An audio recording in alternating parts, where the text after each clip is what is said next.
like to talk about. The rise of country, because that like kind of baffled me a little bit. You know, the rise of mullets and the mustache. Like I did not see either of those coming back. And like obviously I think that's all related a little bit to the Trump like era and like kind of like the image of MAGA and such. Yeah, of course, But it's the the rise rise of of country. conservatism. I don't know. It's like my mom was just very into like country. This idea. I grew up kind of like seeing this world, right? And I think about this sometimes. It's like the differences of masculinity too, where it's just like I grew up with this. Okay, well, there were cowboys. Cowboys were depicted obviously in a positive light, and these were like noble men. They like they were very masculine and strong, but very contrary to the quote unquote alphas of today's kind of genre. I think that a lot of the ones that like when I listen to country music, the way they were depicted is that they still had some level of emotional Oh intelligence. yeah. They still had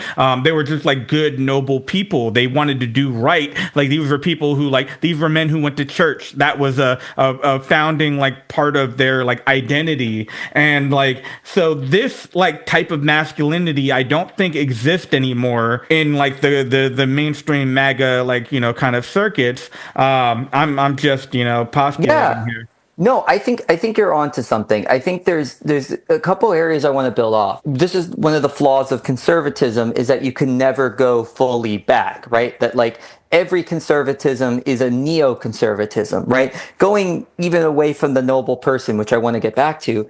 A lot of today's country music is inspired by hip hop, with the most obvious example being Post Malone, right? Right. Post Malone being the hip hop artist to transition into, country, right? Shabuzi, right? Doing country interpolations of rap songs, right? Right. And so hip hop and rap have an influence on the new wave of country, right? A lot of the people who are listening to country now, were in elementary or middle school or high school listening to hip hop, right? Listening to Lil Wayne, probably most prominently. And so, yeah, there's that sense of conservatism is a neoconservatism every single time because one can never fully recapture the past. It's kind of silly. And you see also that conservative tendency to like create these sort of monomyths, right? The monomyth of the guy that like goes to church, has emotions, then transitions to, oh, the guy that like, teaches his son how to fish and drinks a little too much. Then now transitions into the guy that's drunk at the bar, right? Like the problem, like, cause like Morgan Wallen and Post Malone project that like kind of problem child, country boy, right?